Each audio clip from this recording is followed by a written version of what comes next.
I'm Charmaine Jamil, and thank you so much for joining today's video. The items you'll need to make your collard greens are 1 bushel of fresh collard greens, a large and small cooking pot, salt and white vinegar, Weiler's beef bouillon cubes, and smoked meat. So the first thing you're going to do is take the stems out of the greens, and you just pick that up one by one and just remove the stem starting from the bottom, and then just pulling the collard off the stem and then just throwing away the stem. After you remove the stems from the collards, you want to rinse them off just to get some of the dirt and grime off of them, and then we're going to move into slicing the collard greens. So now you can see here I have just laid one on top of the other and roll them up as if I was like rolling up sushi, and then I just start slicing them. And this is really your preference how thin or thick you want your collard greens, but I just kind of do a medium to thin slice, and I just keep slicing the entire bushel and moving my hand out of the way to make sure that I have knife safety.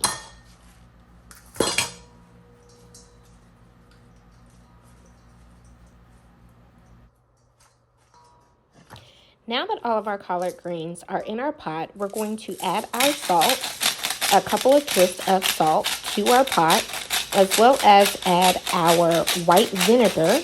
And between these two items, this is what's going to help you clean your greens to get all of the dirt and grime off from when the collard greens were growing in the field. Next, we're going to soak them in cool water. Please make sure that this water is cool because you don't want the collard greens sitting in hot water to start the cooking process. Now, seasoning the collard greens really is a personal thing for everyone. Everyone has their own way of how they season their collards.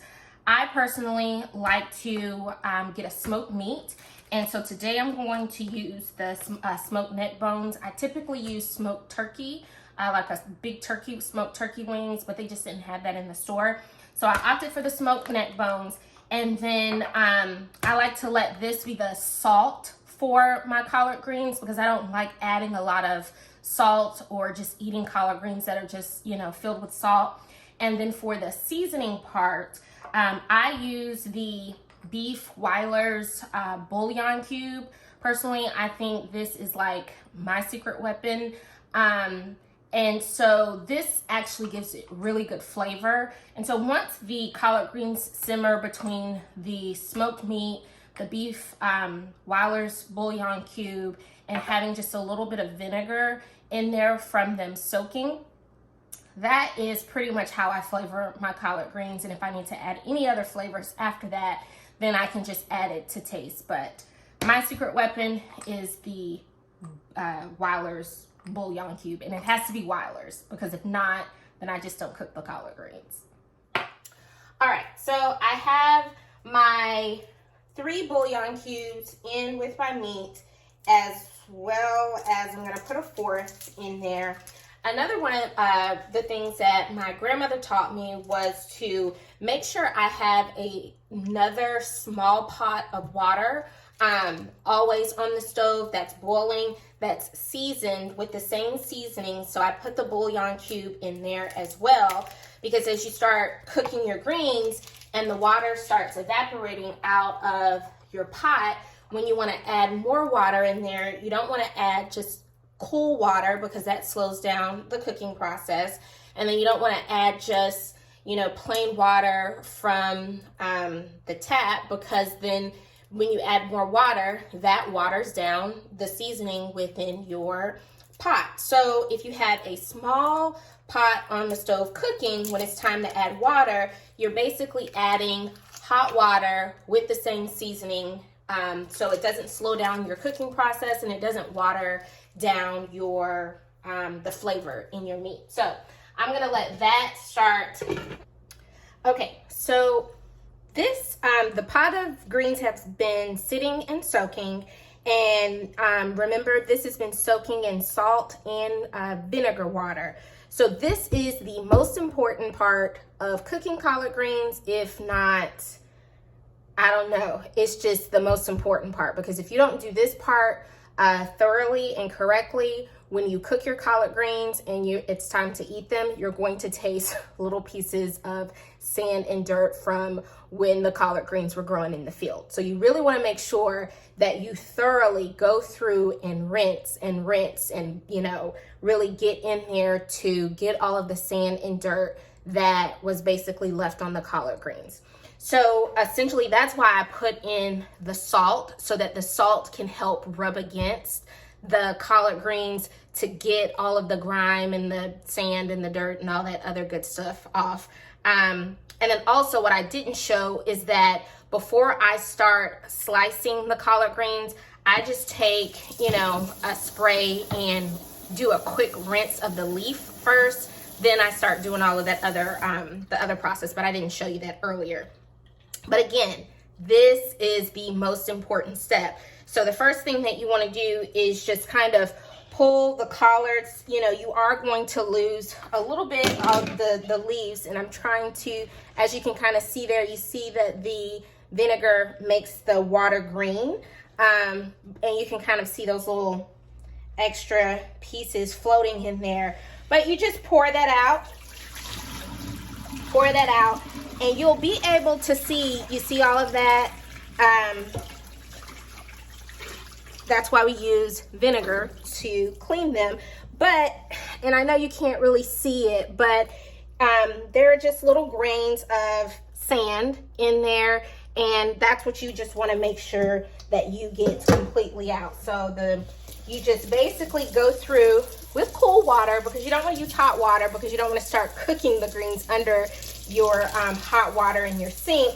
But you just want to keep going and doing that at least maybe 10 to 15 times, or until you keep draining the greens and draining the greens and you don't see any more of the green water, as well as all of the little bits of sand. So it basically kind of just lets you know all of the sand and salt and all that good stuff is out, because it is clear when you start draining the water. So what I just do, I just kind of keep turning them under the water, and that is basically kind of loosening up all of any remaining pieces of sand that may be on your collard greens. And once you get a full pot of water, you just keep doing the same thing, and you just drain it, pull it back.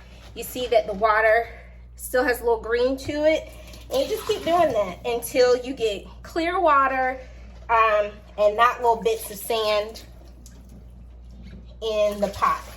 But if you're doing it, you just keep pouring it out. But I wish I had a better camera to show you this, but there are still little grits of sand in there. So I think you get the picture. You just keep rinsing them off until basically the side of your pot has no little grits and grain of sand or salt. All right, now you want to check on your meat in your pot. And essentially, you really want to make sure that your meat has fairly cooked down to being tender. Again, like I said, I don't use neck bones all the time. I go for the turkey meat. However, you want to make sure that it's cooked down. When I get the neck bones, I like to cut them up just a little bit, so that way when my collard greens are done or cooking, I can have a little meat within my, like on my plate, and not have a full piece. So I'm gonna put this over here.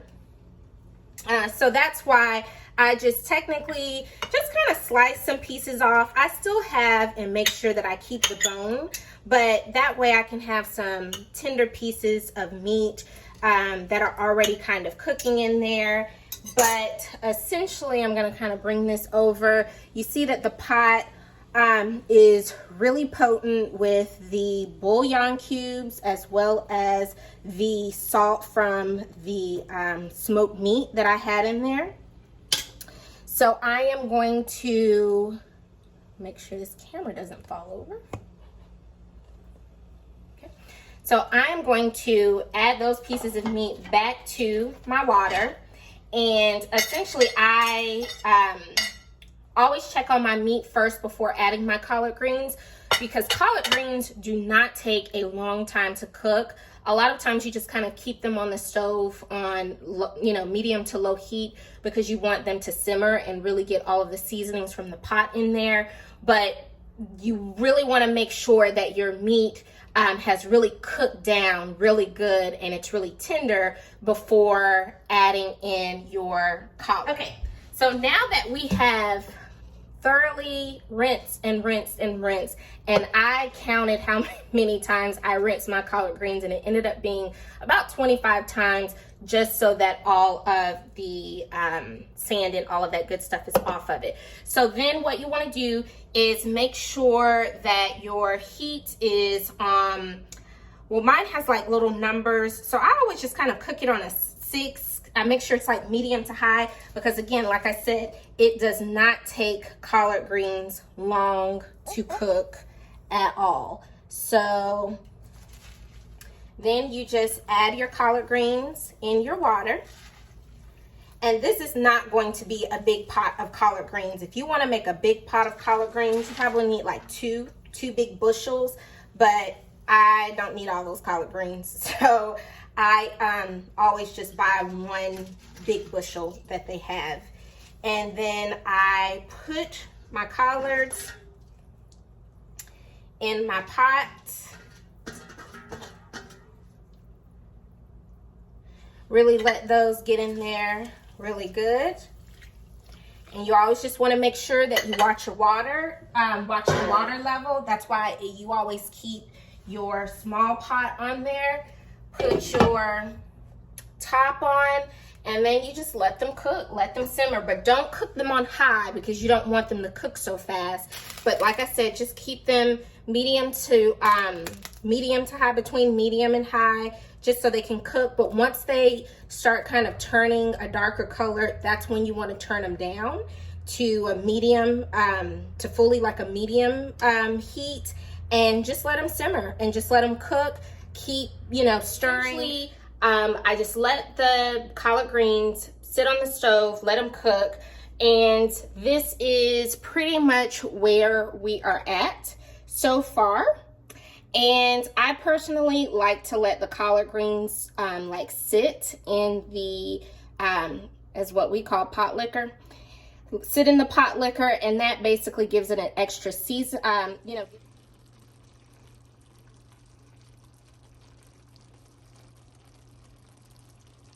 the seasoning to the collard greens. And then I would put on a pot of rice, and that is my Southern comfort food. So I hope you enjoyed this, and thank you so much for joining in.